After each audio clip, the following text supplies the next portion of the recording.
Is 120 a term of arithmetic progression 3, 8, 13, 18 and so on?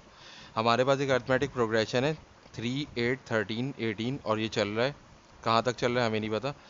और हमें ये फाइंड आउट करना है कि इसकी कोई टर्म जो है वो 120 है या नहीं है, यानी कि हमें n की वैल्यू फाइंड आउट करनी है और हमें nth टर्म दी हुई है। तो वो nth टर्म हमें जो है वो n की वैल्यू जो है हमारे पास हमेशा होल नंबर आना चाहिए। तो देखें हम इस प्रॉब्लम को कैसे सॉल्व करेंगे। पहली जो हमारे पास फर्स्ट टर्म है वो है 3, यानी कि a की वैल्यू जो है वो 3 है। फर्स्ट टर्म को हम a कहते हैं। और डिफरेंस जो है वो क्या है, 8 - 3 यानी कि 5 है। हम जब भी हमारे पास अरिथमेटिक प्रोग्रेशन होगा तो जो दो कंसेक्यूटिव टर्म्स होंगी उनका डिफरेंस हमेशा कांस्टेंट होगा। जैसे कि हम यहाँ पे देख सकते हैं 8 - 3 5 होता है। इसी तरह 13 - 8 भी 5 होता है, 18 - 13 भी 5 होता है। तो इसका मतलब ये कि ये अरिथमेटिक प्रोग्रेशन है। और जो है वो हमें यहाँ पे nth टर्म दी हुई है 120।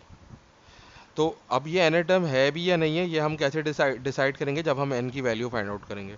तो n की वैल्यू क्या आनी चाहिए हमारे पास कोई भी नेचुरल नंबर आना चाहिए या पॉजिटिव इंटीजर आना चाहिए। तो हम फॉर्मूला अप्लाई करेंगे nth टर्म का, Tn = a + n - 1d।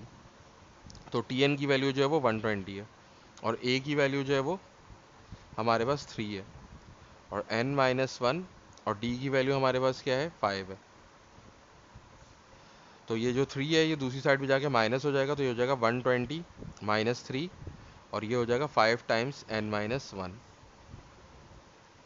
तो 120 - 3 आपका क्या हो जाएगा, 117 हो जाएगा और 5 मल्टीप्लाई बाय n - 1। तो ये 5 यहाँ पे मल्टीप्लाई हो रहा है तो ये दूसरी साइड पे जाके डिवाइड हो जाएगा। तो हम ऐसे लिख सकते हैं 117 डिवाइडेड बाई 5 = n - 1। तो 117 को हम 5 से डिवाइड करेंगे तो हमारे पास आएगा 23.4 n - 1। तो और फिर ये -1 उधर जाके ऐड हो जाएगा तो जाएगा 23.4 + 1 = n। तो n की वैल्यू हमारे पास क्या आ रही है, 24.4 आ रही है। और n की वैल्यू हमारे पास क्या होना चाहिए था, पॉजिटिव इंटीजर या नेचुरल नंबर होना चाहिए था, जबकि हमारे पास जो है वो नंबर जो आ रहा है वो डेसिमल में है।